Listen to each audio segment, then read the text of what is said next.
Acabou o show, a gente foi pro ônibus, né? Tá ali esperando o pessoal desmontar, carregar o ônibus para ir embora. Aí ficou aqueles fãs colados ali na janela do ônibus, né? Tentando olhar o que está acontecendo ali dentro e tal. Aí tinha um assim, aí o cara batendo na janela, não sei o quê, enchendo o saco. Abre aí, pô. Aí abriu. Aí o cara meteu o cabeção assim, aí olhou para dentro e falou assim: é tu que é Moraes Moreira? Aí o Moraes, o Moraes falou assim: é, sou eu. Vixe, como é feio, hein? O Moraes trancou.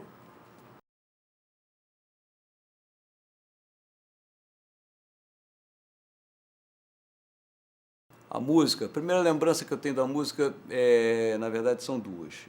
Uma de ouvir meu pai, que não é músico, não tem ninguém na minha família que seja músico, ouvindo discos de jazz. Ele gostava muito de dois pianistas, que ele ouvia muito os discos naquele vitrolão, o Oscar Peterson e o Errol Garner. Tinha um disco particularmente do Errol Garner que chamava-se Close Up in Swing. Até hoje eu procuro esse disco em CD, eu nunca achei. Que tinha Mist, que é um standard de jazz, assim, pô, maravilhoso e tal. Eu, na época, eu não sabia nada disso, né? Eu só sabia que eu era uma criança de uns 2, 3 anos, que eu era muito agitado e que a única coisa que me fazia ficar parado, prestando atenção em alguma coisa, é quando meu pai colocava os discos na vitrola e eu ia lá e ficava lá sentadinho ouvindo. Tinha uma bandinha na escola e aí, depois de umas 2 semanas, as professoras da escola chamaram minha mãe na escola, porque eu, em 2 semanas, eu tinha tocado todos os instrumentos da bandinha, eu já sabia tocar todos, e tinha me colocado na frente da bandinha, fazendo gesto como se eu fosse o maestro. A professora chamou a minha mãe e falou: olha, esse menino aí, melhor dar uma instrução musical a ele aí, porque ele já sabe, as crianças levam um ano inteiro para aprender a tocar um chocalho, ele sabe tocar todos os instrumentos, menos o que não era permitido aos meninos, que era o pandeiro. O pandeiro era um instrumento de meninas. Durante a adolescência, houve um momento em que eu comecei a achar aquilo meio chato, que teria sido assim, o maior erro da minha vida. Mas eu comecei a achar, por uma razão muito curiosa, que só tinha mulher no, no conservatório, só tinha mulher. Quando você tem 12 anos, isso é chato, né? Se fosse hoje, eu ia achar até legal, né? Eu gostava muito de matemática e eu achava que eu ia ser matemático. Eu fiz vestibular, passei e tudo mais. Eu fui encorajado vivamente pelos professores a largar. Os meus professores de matemática, eles queriam que eu fosse músico, porque isso aí nós estamos falando de 77. Então os professores eram aqueles caras egressos lá do PIA. Eram uns caras que faziam matemática porque eles eram doidões, e muitos eram músicos, tinha uns 4 ou 5 que eram músicos, em especial tinha um cara que é o Carlos Tomei, que era pianista, ele tinha um piano de cauda em casa, por um negócio que eu achava assim, pô, o Carlos Tomei tem um piano de cauda, o cara toca pra caramba, eu achava que ele tocava melhor do que eu falei, ele toca melhor do que eu, pô, por que ele não é músico? E esse cara que me convenceu, ele falou assim, eu não sou músico porque eu não tenho alma de músico, você tem. Uma amiga minha de científica, Maria Padilha, me chamou para tocar numa peça de teatro, A Menina e o Vento, que por uma sorte, uma das tantas sortes que eu dei na vida, foi a primeira peça de teatro que a Marília Pêra dirigiu.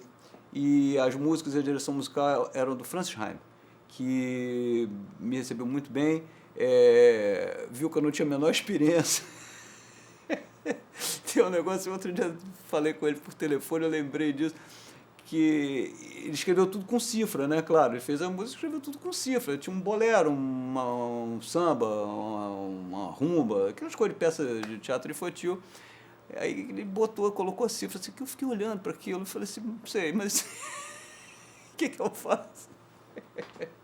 E tinha um negócio no Canecão que era uns pratos de salgadinhos que eles despachavam lá para o camarim, para os músicos, né? E acho que serviam ao público também. Não me lembro se era, porque eu acho que eu nem fui tantas vezes assim como o público ao Canecão, graças a Deus, que eu achava o som de lá bem ruim. Mas aí serviam isso no camarim lá e tal coisa, e eu nunca comia esse negócio porque eu achava uma coisa assim horrível, né? Eu não sou vegano, nada disso, mas é que eu fazendo isso aí, pô, não vai dar certo, cara, esse negócio é muito gorduroso, não sei o que. Bom, aí um dia lá no show da Elba, o show atrasou muito, o show sábado já começava às 11 horas, deu algum problema de som, sei lá o que foi, alguma coisa lá que aconteceu, atrasou pra caramba, e acho que o Rio Sul já estava fechado, sei lá, não tinha como resolver o assunto. tava morrendo de fome, falei, pô, então vou comer esse negócio aí. Eu comi uns 4 daqueles croquetes, pô, beleza, vamos começar. Aí tinha aquela parte do show, começava, beleza, e tal coisa. Uma hora lá, baixava a bola, aí saía a banda, ficava só ela, cantava as canções, que era lindo, pô, era legal. Canção da despedida, né? Muito lindo, ainda bem que eu não sou cantor, né? Então, eram umas baladas, ou ela cantava aquela música da peça da Ópera do Malandro, que ela apareceu, O Meu Amor. Era uma parte bem legal que eu adorava fazer. Só que nessa hora, que era assim, mais ou menos uns 40 minutos de show, mais ou menos, o salgadinho começou a fazer efeito em mim. E aí foi aquela situação, né, cara? Porque você tá ali sozinho, eu não tinha. Não tem aquela de falar assim esticar o beiço assim pro guitarrista, leva aí, pô, não tinha jeito, era eu mesmo, senão eu ia deixar a mulher sozinha, né? Aí já viu, né, cara? Foi aquela saraivada e ela chegando perto, né, assim, pra fazer aquele climinha de não sei o quê. Aí agora ela já tava uma distância bem pertinho, assim, ela sentiu que era melhor ela se afastar. Ela se afastou e foi embora, e assim eu me acalmei e pude. Mas na primeira oportunidade, logo em seguida, tinha a apresentação dos músicos, eu corri lá para dentro para resolver o assunto que tinha que ser resolvido, que não podia esperar mais nem um minuto, né, cara? Tava infernal. Né? Quem tocou com o Chuck Berry, o Bruce Springsteen, o Keith Richards, e poxa, o Keith Richards levou um soco, né, do Chuck Berry, porque resolveu mudar o arranjo lá da música e tal coisa. Bom. Mas é o seguinte, eu soube que estava convidado para tocar com o Chuck Berry, eu estava em Portugal, fazer uma excursão com a Elba, e não acreditei, eu achei aquilo uma coisa muito maluca, que naquela época não tinha nem e-mail, não tinha nem fax, foi em 92, nem fax ainda tinha. Eu achei que a minha mãe que mandou o recado lá para o hotel, eu falei, não, isso deve estar errado, o Free Jazz, Festival de Jazz, o que o Chuck Berry vai fazer? Não deve ser nada. Aí, não, era isso mesmo, o cara ia tocar, precisava de uma banda, muito bem, então... arregimentaram para essa banda, era o Carlos Ballard de bateria, o Bruce Henry de baixo e eu de piano. E o Chuck Berry não ensaia, não tem repertório, nem tom de música, eu esqueci, isso também é engraçado, nem tom de música não existia, ele resolvia na hora e tal, coisa. Bom, o que a gente vai fazer? Bom, a sugestão do Paulinho Albuquerque, que era o produtor do negócio, você faz uma lista, a gente faz uma lista hipotética aí de 25 músicas do cara, o show dele tem 1 hora, ele vai tocar umas 15, então vocês se preparem aí para isso, nos tons originais da gravação, tá. Fizemos isso, marcamos alguns ensaios, o Bruce, baixista, ele é americano, então ele sabia cantar aquilo ali, mais ou menos, e tal coisa, beleza. A gente saiu, falou, pô, mas tá legal, mas, pô, será que a gente não consegue saber desse velho quais são as músicas? Pelo menos, pô, tá, Johnny B. Good vai tocar, o Love Beethoven vai tocar, Sweet Little Sixteen, tinha uma meia dúzia ali, claro que ia tocar, mas, enfim, então... Vamos ligar para ele, vamos. Aí, o Bruce, tu é americano, pô, o cara vai te entender legal, não tem problema nenhum. Pegou o telefone do velho, aí ligou. Eu acho que o erro talvez tenha acontecido aí, que a gente ensaiava de manhã e não calculou a hora que era lá na casa do cara. Também a gente achou que ia ligar para um escritório, né? Foi o telefone que deram, aí ligou, aí era o próprio, atendeu o Chuck Berry. A gente viu isso, que o Bruce ficou branco. Eu falei, ih. Aí o Bruce falou, queria falar com o Chuck Berry, né, em inglês. Aí, então ele explicou, eu sou o baixista aqui do conjunto que vai te acompanhar, não sei o quê. A gente está querendo saber, assim, aproximadamente, coisa com toda a educação, né, o Bruce é educadíssimo, quais são as músicas que nós vamos tocar? Aí o velho respondeu, as músicas de Chuck Berry. E bateu o telefone e ficou por isso mesmo, cara. E o negócio da grana era esse, que aí ele fazia o show, mas ele queria o dinheiro antes. E aí, para não ter problema, ele guardava o dinheiro no bolso de trás. Então ele ficava de costas para mim, e quando ele chegava com o dedo assim, virava e via aquele bolo de dinheiro. Eu ficava olhando assim, eu ficava pensando. É engraçado, no meio do show, quanto será que tem aí dentro desse bolso desse cara? Mas valeu muito. Ele me levou, já no fim do show, todo mundo dançando, o nego dançando lá, ele tirou todo mundo e me levou para o centro do palco, para que as pessoas me apresentaram. Ele acho que ele nunca soube meu nome, mas não importa isso. Eu fui convidado pelo Projeto Aquários para participar da banda. O Jorge Martin veio fazer um concerto, né, de música dos Beatles no Brasil, com a orquestra sinfônica, e foi formado um quinteto para acompanhá-lo, com um concerto de música dos Beatles, né? Tinha um grupo de percussão também, e a orquestra, né, e tudo mais. E foi uma experiência maravilhosa, porque, poxa, tocar aqueles arranjos, né, pô, tocar The Long and Winding Road, The Long and Winding Road, pam, pam, porra, eu fazia aquele negócio no piano, porra, tô me sentindo Paul McCartney, pô, que legal, não sei o que e tal, era muito incrível, né? Só que aconteceu uma coisa, que no dia do show, cara, choveu muito, choveu canivete, e não tinha cobertura. Não tinha cobertura para os músicos. Bom, para o público, claro que não, né? Mas não tinha cobertura. Na época não se fazia. Eu não vou nem dizer o nome do cara que era o cenógrafo, porque o cara é o mega evento da atualidade. Mas na época não fez.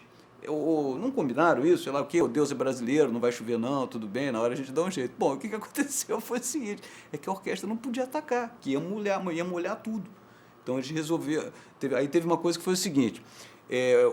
a organização do Projeto Aquários sugeriu ao Jorge Martin o seguinte, falou assim, olha só, era um domingo, a gente vai fazer o seguinte, a gente não faz o concerto hoje e amanhã faz no Teatro Municipal de portas abertas. O velho achou isso aí solução maravilhosa, em vez de fazer ali para 50 mil selvagens, vai tocar no Teatro Municipal, pô, tá para mim. Já estava botando a casaquinha para ir embora, aí eu e o baixista falamos assim, não, peraí, vem cá, ô Sir Jorge Martin, te explicar uma coisa. Essa galera que está aí desde 7 horas da manhã. Se a gente sair daqui sem tocar, a gente não vai sair daqui. Aí o cenógrafo, o rei dos eventos, falou assim, então eu faço uma cobertura para os músicos, só para a banda, e a orquestra não toca, e os canarinhos de Petrópolis atacam na chuva mesmo. Foi aquela coisa meio quase um baile. E o show aconteceu, as pessoas vibraram, foi maravilhoso, foi uma coisa espetacular, foi uma decisão super certa. Que se a gente tivesse saído de lá e fazer no municipal, não ia ser uma tragédia. Então eu tenho uma carta dele me agradecendo pessoalmente, que se não tivesse sido pela minha influência, por tudo que eu tinha argumentado, que o show não teria acontecido do jeito que aconteceu. Né? A Marisa tem muita história boa, mas eu tô me lembrando. Teve uma vez que nós fomos gravar o Globo de Ouro, que é aquele programa de sucesso, né, que fazia... que ela cantava e canta muito bem, né? Mas o negócio não estava dando certo. Aí uma hora lá, mas Marisa, vamos acabar logo com isso. O baterista era o Gigante Brasil. Eu e ele tínhamos uma relação legal assim com ela, assim, bem à vontade. O Gigante chamava ela de patroinha. Falou, pô, patroinha, vamos acabar logo com isso. O som tá bom, tá legal, mas por que tá demorando tanto? Falei assim, é porque... esse pessoal que está aí, eles são pagos para nos aplaudir? A gente falou, meu Deus do céu. Marisa, são. Mas assim eu não consigo cantar. E não deu. Marcou para outra semana, aí era um público. Aí ela cantou. Eu toquei uma época com a Cor do Som como músico de apoio, né? Eu sempre fui muito amigo do Mu, nós somos mais ou menos da mesma geração. E eles começaram a cantar, ficava muito difícil de cantar, tocar, mudar som, não sei o quê. Aí eles passaram a ter uns músicos de apoio, backing vocais, não sei o quê. E aí eu fazia um segundo teclado lá, um teclado de apoio para o Mu e tal coisa. Aí um dia ele ficou doente, mas ficou doente mesmo. Aí tinha um show em Friburgo para fazer e pô, o cara não estava com a febre, sei lá o que, não era frescura, não podia, não tinha condição. Aí veio o telefonema dos infernos. Escuta, dá para fazer? Dá para você tocar? Eu falei, vai dar. De algum jeito vai dar. Obviamente que tinha parte que eu nunca tinha tocado, mas vai dar. Aí ligaram de manhã, eu dei uma remexida assim e tal. Falei, e esse daquele negócio como é que é? A introdução daquela música? É assim, sabe? Simplifica, não toca. Beleza, tá bom. Então vai dar. Fomos, daquele show bem tarde, lá em Friburgo, né? Tudo bem.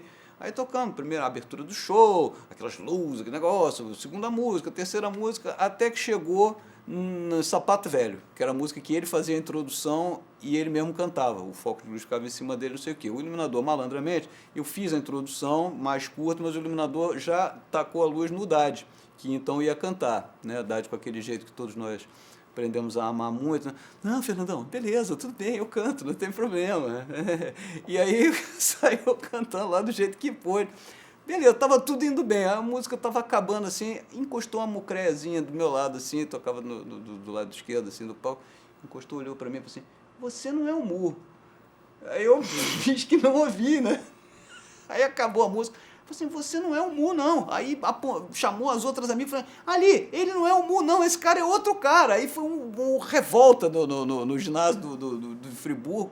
As mulheres ficaram revoltadas porque eu estava usurpando o lugar do Mu. Aí eles explicaram lá, não, o Mu tá doente, o Fernando é nosso amigo, não sei o quê, mas convenceu não, cara. Elas ficaram muito revoltadas, não deu certo, não. A gente terminou o show, assim, mais ou menos, né? Ele chegou de carro, aí tinha uma vaga para o artista, né? Uma vaga era do presidente da Som Livre, né? O João Araújo, pai do Cazuza, e tinha uma outra vaga que era para o artista, né? E o Tom, ele sempre era o artista. Só que nesse dia ele chegou e quem estava gravando era o Roberto Carlos. Aí ele ficou revoltado. Ele entrou no estúdio desaforado. Mas eu valho menos do que o Roberto Carlos, porque não pôde estacionar o carro, porque o cara me falou, mas o carro do Roberto Carlos está na vaga, não sei o que, aquele negócio meio de brincadeira, né, que ele fazia, mas que ao mesmo tempo, lógico, né, que todo artista é vaidoso, ele se perguntou, mas, pô, será que eu valho mesmo menos, né, do que o Roberto Carlos? E uma outra vez no Transamérica, o negócio do piano, né, que aí eu caí na ousadia de perguntar para ele, estava terminando a gravação, eu falei, e aí, esse piano aí tá bom? Aí ele falou assim, pro que eu toco tá mais ou menos, você eu não sei. Eu sinto a música, por isso a experiência da música é tão maravilhosa para mim e para os caras que são músicos, é porque é uma coisa que parece que não tem fim. Quando você pensa que, poxa, mas isso aqui, aí aparece uma outra coisa, aí aparece uma outra possibilidade.